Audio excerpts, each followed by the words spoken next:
selagi ada peluang hidup, masa tu saya memang tak terima.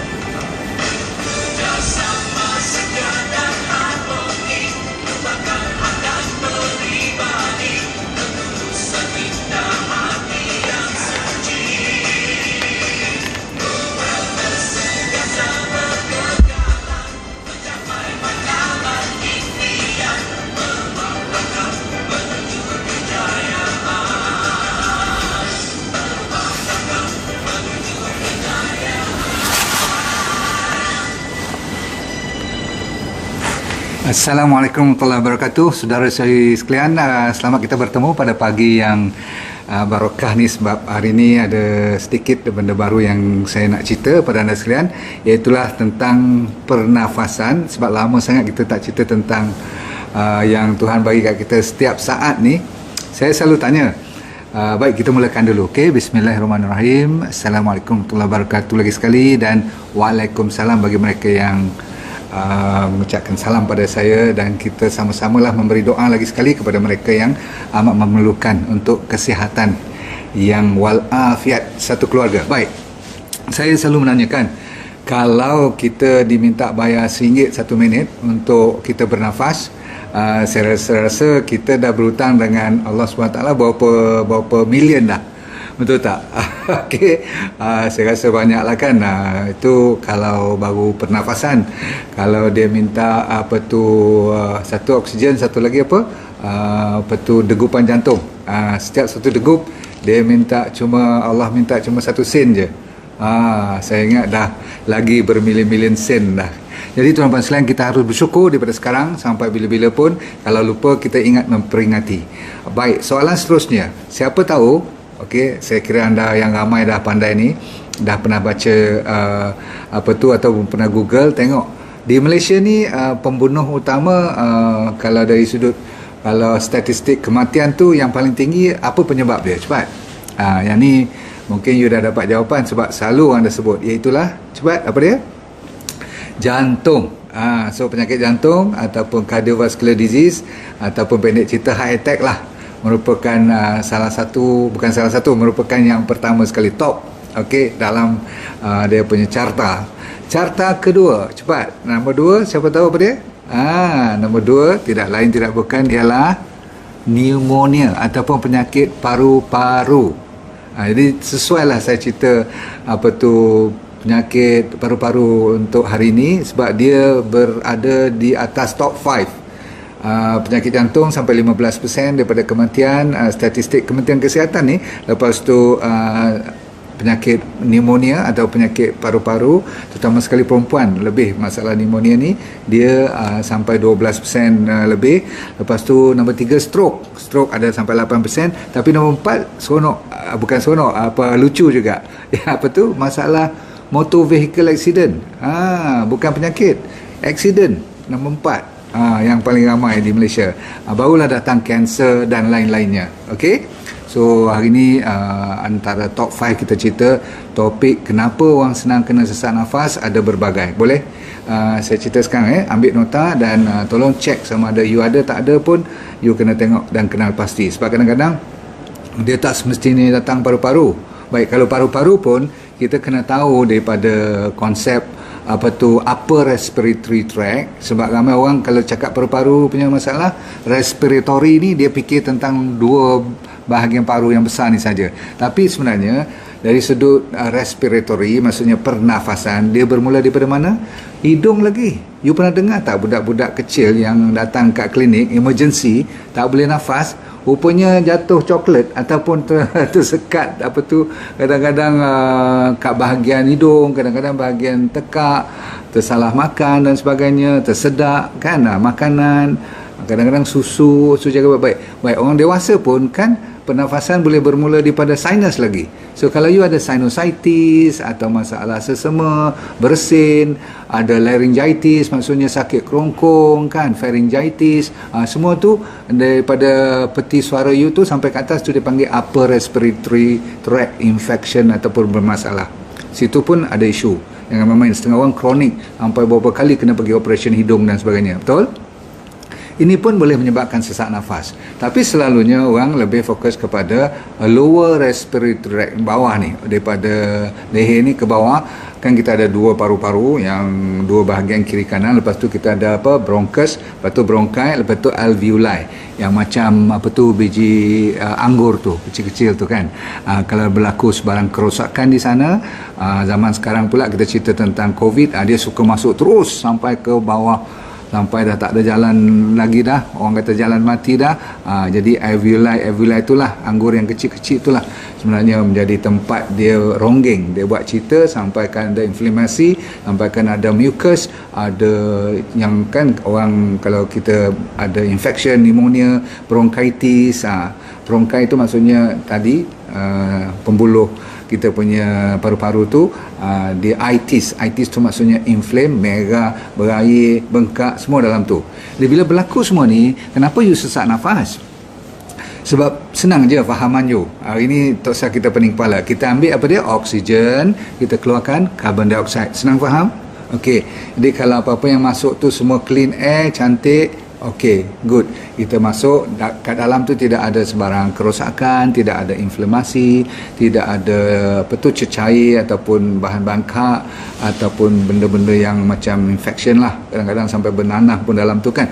So jadi penukaran antara carbon dioxide daripada badan kita nak dikeluarkan senang. Dan nak ambilkan oksigen pun senang. Jadi dia punya apa orang panggil, perfusion tu boleh tukar ganti dengan cantik. Jadi kita sejak kita duduk sembang macam ni, you tak rasa pun sesak nafas kan, berarti you tenang je, you boleh apa doktor nak kata lagi, tak terfikir pula pasal nafas. Tapi orang yang ada contohnya kalau ada bronchitis, ada pneumonia, ada asma, ataupun ada masalah kalau emergency, katakan perkataan seperti pulmonary embolism, pernah dengar tak yang ada blood clot ke apa-apa yang datang terus sangkut kat bahagian sebelah, katakan you punya paru-paru, pun tak boleh bernafas secara mendadak pun ada. Setengah orang ada masalah alergi, itu pun bermasalah. Tapi ada juga penyakit lain seperti jantung. Kalau you berpenyakit jantung pun paru-paru you boleh sesak. So jangan pula nanti kata sesak nafas paru-paru je. Tak. Orang yang berpenyakit apa tu, diabetes yang serius pun kadang-kadang dia pernafasan dia pun terganggu. Orang yang ada masalah anemia, orang yang saya kata tadi apa, masalah jantung yang berbagai penyakit tu, kalau jantung dia pumping pun dah tak betul, macam mana nak sampai darah ke paru-paru pula, walaupun paru-paru you clean, bersih. Lepas tu ada orang masalah, pernah dengar tak, GERD? Yang ramai kan selalu duk komplain kat saya, doktor tak baik-baik, gastrik semua tu pun boleh sesak nafas tau, jangan main. Orang yang ada masalah gallbladder, orang yang masalah ginjal pun. Apa tu ginjal tu apa maksudnya? Buah pinggang. Ada orang yang masalah liver, itu dah serius lah kan. Of course kalau dia ada masalah kanser dan sebagainya. Ada orang masalah TB. Zaman sekarang TB dah datang balik, jaga baik-baik.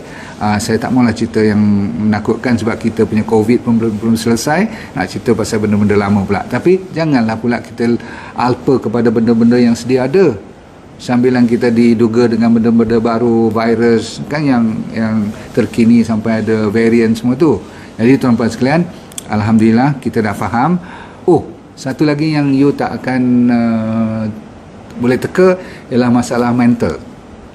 You nak tahu orang yang panik atau orang yang tengah bergaduh, orang yang tak reti bergaduh, dia tak reti nak handle, you pernah tengok tak orang sesak nafas masa dia bergaduh?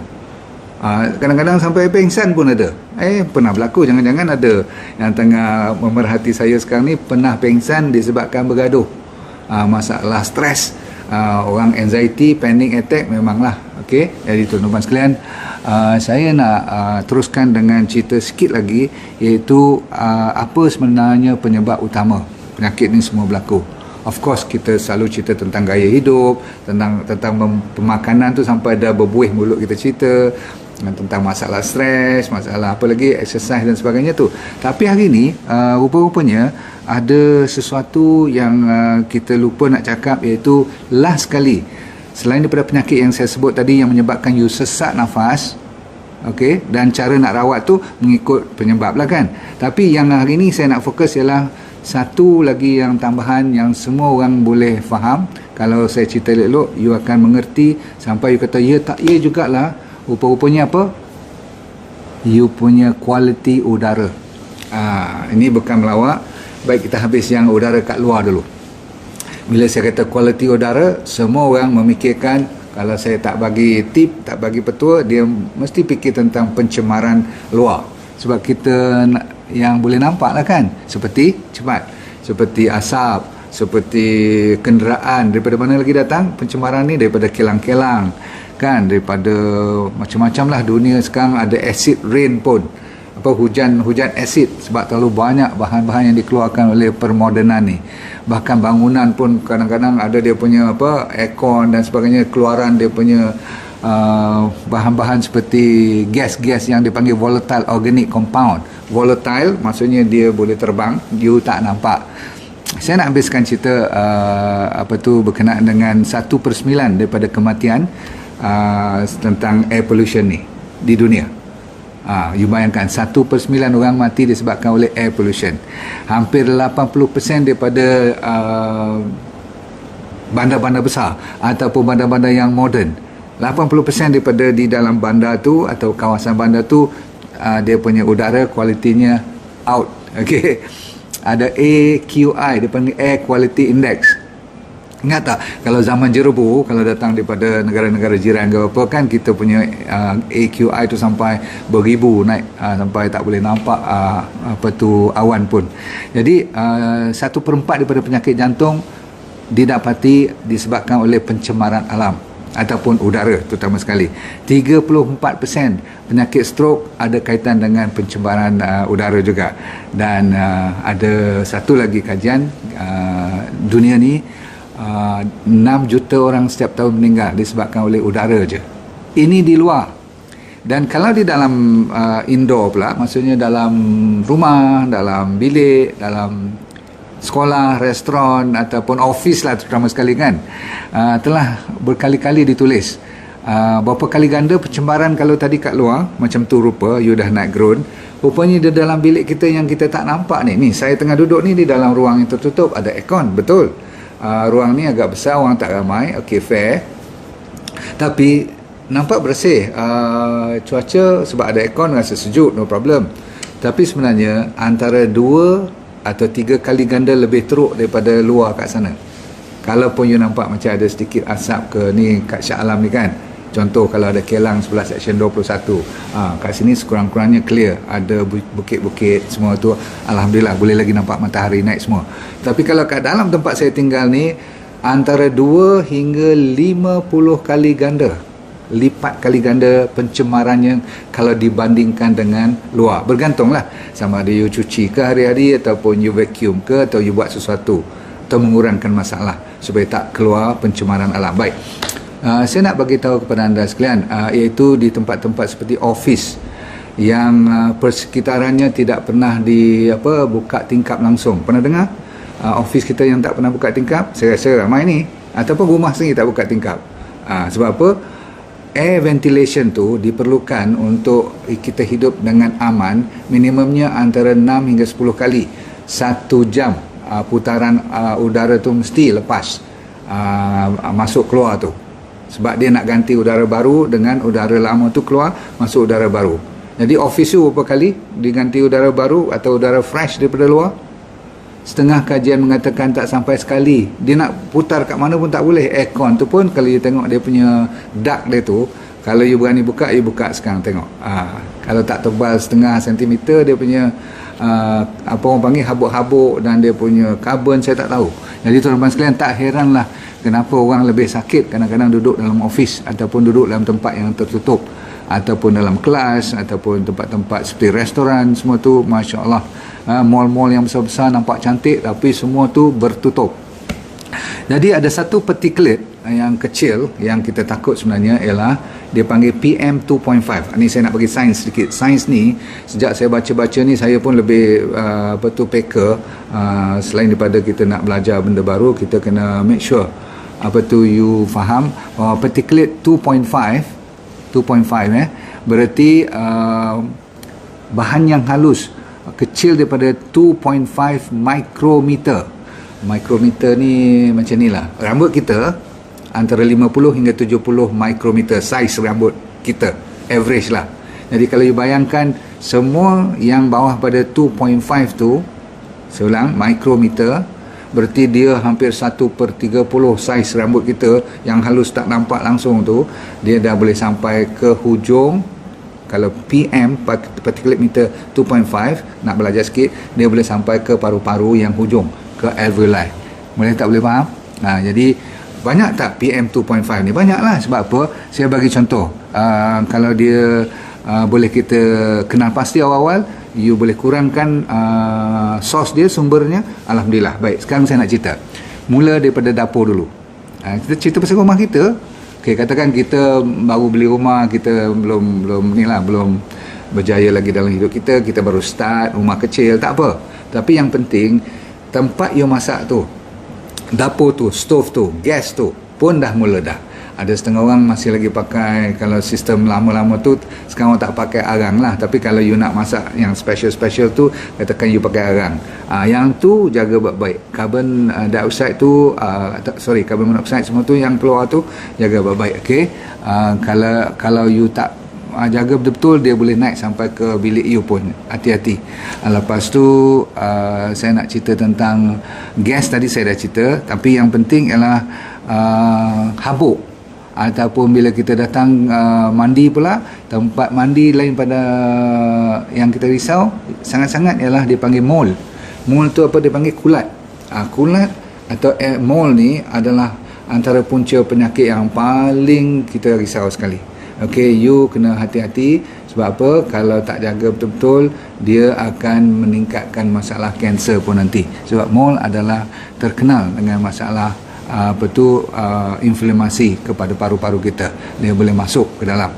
Okey, mold. Nombor 2, dari segi tempat mandi dan sebagainya tu ialah kita punya bau-bauan tu, yang kita pakai untuk shampoo ke, untuk kita sabun-sabun semua. Sama juga tempat kita basuh kain, sabun pencuci kain tu, cuba you tengok bau dia apa. Bau-bau itulah dia panggil volatile organic compound. Memang tak sedar, lama-kelamaan dia berpenyakit. Kalau pun tak kena paru-paru, tak sesak nafas, dia ada banyak masalah kulit, masalah tak sihat. Okay? Dan kadang-kadang dia heran, kenapa dalam minggu-minggu ni dia pening lebih, rupanya dia terdedah lebih kepada yang you spray untuk cuci lantai tu, untuk mop lantai semua tu, jaga. Okay?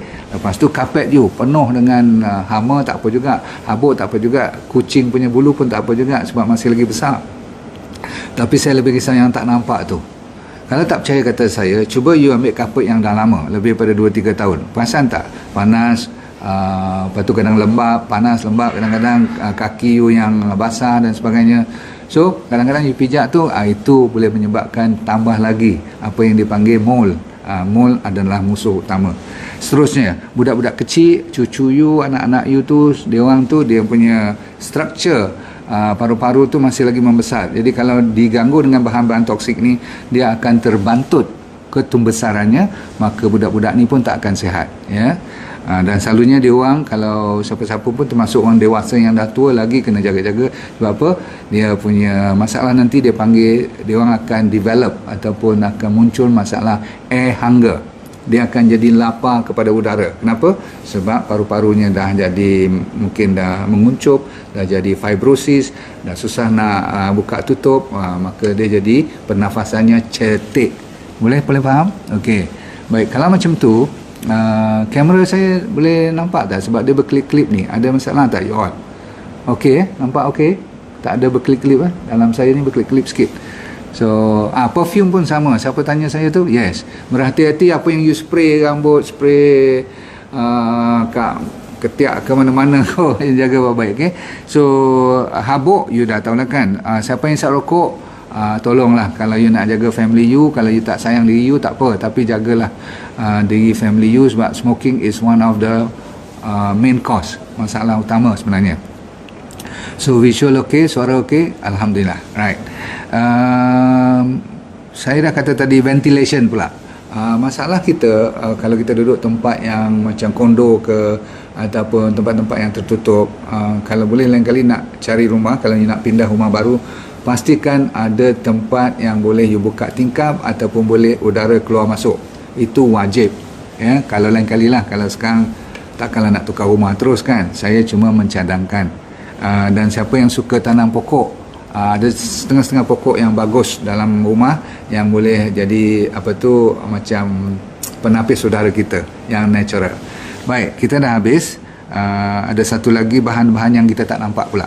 Zaman sekarang bau-bauan semua tu kadang-kadang kita, walaupun tempat kita berbau ataupun ada asap kat luar atau tempat yang toksik lah di kawasan jiran kita ni, katakan ada tempat sampah ke apa, disebabkan kita lama dah duduk kat situ, body kita ni, memory kita ni melazimkan, hidung kita pun macam dah biasa, jadi macam tak busuk pula. Tahu tak maksud saya macam tu? Sama juga bilik kita, walaupun hapak macam mana, tempat tidur, katil kita tak ganti, dia punya cadar semua tu dah dekat 4 bulan, masih lagi berlapuk kat situ. Itu adalah punca utama. Yang you tak baik, you punya asma, tak baik you punya bersin pagi-pagi tu, faham? Tapi saya nak kata macam mana, kalau you tak mau tukar, apa saya boleh buat? Rupa-rupanya dia menyebabkan benda yang you tak nampak itulah yang kita risau, virus, bakteria, dan ada lagi mikroorganisma yang kecil-kecil. Zaman sekarang termasuklah, kalau tempat you pergi itu ada orang lain, yang kita risau ialah zaman sekarang COVID, betul tak? Dan telah dibuat beberapa andaian yang kalau kita boleh bersihkan udara, sebab zaman sekarang penyebarnya bukan setakat melalui kita bercakap, bersin, tempuh, peluk kawan, tak. Sekarang you tak payah peluk, tak payah salam-salam, melalui udara saja. Jadi tiba masanya saya cerita untuk diri saya dulu. Apa saya buat pun supaya kalau you suka ke ataupun you tak apa nak dengar lagi ke, tetapi saya tetap nak kena buat untuk diri saya dan family saya dahulu. Sebab apa? Ini yang dimaksudkan kita jaga kita. Kalau tidak, nanti siapa lagi nak tolong kita masa kita sakit, betul tak? Dia boleh kesian jaga kita, tapi sebelum kita sakit tu, contohnya penyebab utama last kali hari ni ialah air quality. Maksudnya kualiti udara. Dan hari ni saya nak fokus kepada indoor. Indoor kenapa? Sebab 90% daripada waktu yang kita pakai dalam waktu kita tak tidur pun indoor juga kan. Maksudnya semua sekali lah dalam 24 jam tu, hampir 90% daripada waktu kita gunakan adalah indoor, tempat tertutup. So apa yang kita kena faham, tempat tertutup ni ialah, saya dah kata tadi, dia antara 2 hingga 50 kali ganda bermasalah dari segi pencemaran. So jawapannya, saya dah kalau boleh bagi nasihat tadi, buka tingkap, ada pokok, tanaman, vacuum selalu. Kalau boleh gunakan bahan-bahan yang tak berapa toksik lah. Takut pula nak beli yang organik, semua tu mahal kan. Kalau boleh tak perlu pakai benda-benda yang berhabuk kat dalam rumah, tak payah. Okey, cat-cat tu kalau you tengok ada crack-crack kat mana-mana tu, tolong betulkan. Sebab apa? Tempat yang retak-retak semua tu dia boleh keluar apa yang dipanggil, terutama sekali di bawah tanah tu ada satu dinamakan radon. Radon tu adalah radioactive substance daripada tanah kita, dia boleh keluar. So jaga baik. Habis selain daripada makanan, minuman semua tu kita dah belajar. Hari ni kita nak jaga benda yang kita tinggal jauh, iaitu yang kita ambil setiap saat, yang kita alpa, iaitu air quality control. Dan hari ni saya ingin memperkenalkan satu, dan telah pun dibuat saranan oleh WHO pun, bukan kata saya ke kementerian saja kat Malaysia saja pun dah menceritakan tentang macam mana virus sekarang boleh merebak melalui melalui udara. Maka kalau you nak cari orang panggil penapis udara, kita fokus ya sekarang, banyak dah you boleh refer pun kan. Ada yang RM100, ada yang RM500, ada yang sampai 6, 7, 10 ribu pun ada. Okey, you kena tahu sedikit sebanyak background. Yang penting sekali ialah dia mesti boleh menapis atau menyahkan PM 2.5 tadi tu. Okey, make sure, kalau bukan soal harga sekarang, kalau mesin tu tidak berteknologi yang boleh menyahkan minus 2.5 tu, tak payah fikir pun. Dia bagi free pun jangan. Pasal apa? Takut nanti dia sangkut kat dalam mesin you tu, itu jadi sumber pula, keluar jadi mol pula dalam tu. Pernah tengok kan aircon yang you tak berani, kipas-kipas tu cuba tengok, hitam tak hitam lepas 6 bulan tu. Jadi yang saya maksudkan ialah sekarang make sure ada standard yang minima. Nombor satu.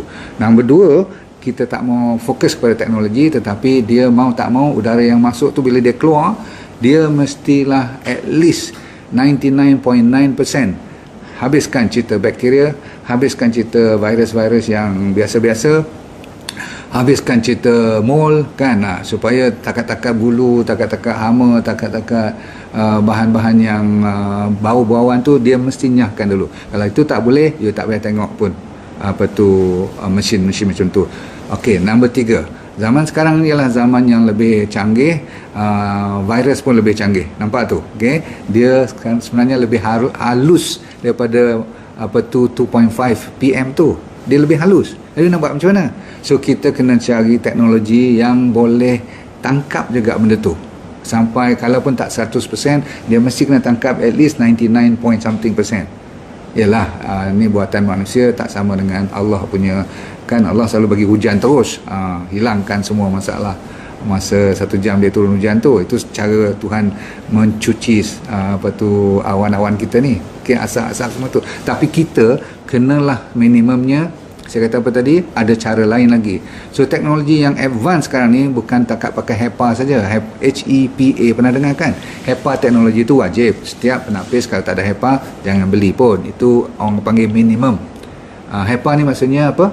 Highly Effective Particulate Arrestor ataupun air converter lah, supaya dia boleh bagi apa orang panggil, kalau bahasa ringkasnya highly effective particulate air, macam tu je. Tapi maksudnya dia boleh dah dia guna pakai untuk nak jaga masalah budak-budak kecil ada asma dan sebagainya, selalu ada masalah respiratory, you dah rasa lega banyak dah.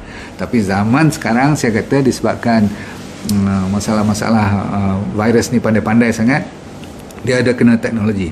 So saya nak introduce kat you satu lagi tambahan teknologi yang dipanggil nano. Nano teknologi tu maksudnya dia lebih halus, nama teknologinya canggih lah, tapi saya tak payah nak peningkan kepala you. Dia boleh sampai nak kena isytiharkan yang ada lab test. Yang penting kena ada laporan makmal yang mengatakan dia orang dah test. Jadi mesin tu kalau tak tunjuk makmal macam ni lah, saya tunjukkan. Saya siapkan satu buku macam ni khas untuk kalau orang nak tanya apa-apa nanti, semua ada. Sebab tu kita tak nak peningkan you tentang teknologi. Tetapi yang wajib tahu ialah minimum dia kena test kurang-kurangnya ada virus H1N1 contoh, dia kena berani buat. Lepas tu SARS. SARS ni dia adik kepada cita-cita COVID lah. Zaman sekarang orang nak buat COVID pun tak berani lagi kan. Tapi SARS ni maksudnya ada dia punya sepupu dia dan sebagainya, mesti kena buat 99.58 dia punya laporan test ni buat. Yang ni bukanlah wajib, kalau tak mau buat tak kisahlah. Tapi saya nak tengok mesin yang saya pakai kat rumah saya, kat office saya, kalau ada kedai ke apa, saya nak H7N9 virus pun. Maksudnya semua-semua ni mesti dibuat secara profesional dan disahkan. Satu lagi, dia kalau tak ada, you tengok ya, kalau anda nak cari mesin nanti, saya nasihat aja, you nak ikut tak ikut. Soal kedua, CADR, kopi ni mesti ada CADR, okay, Clean Air Delivery Rate. Kalau mesin tu jual, you tengok kat belakang atau kat dia punya manual tak ada CADR, you buat keputusan lah, nak belilah kan. Tapi bagi saya CADR ni important. Yang saya nak introduce kat you ni adalah antara yang terbaik. Yang saya cerita kat you sampai harga 6-7 ribu tu, tapi kita dapat dengan harga yang mampu milik. Maksudnya tak ada you kena fikir sampai memang harga nilai macam tu, tapi kita kan kena cari dan tengok keadaan rakyat Malaysia macam mana. So mampu milik, mampu tak mampu pun, kalau tak ada CADR ni, bagi RM100 pun jangan beli. Pasal apa? CADR ni lah internationally recognized, yang membuktikan mesin tu memang ada standard dan bukan cakap kosong saja. Dan dia mesti ada PM 2.5 ni berapa persen, dia tulis.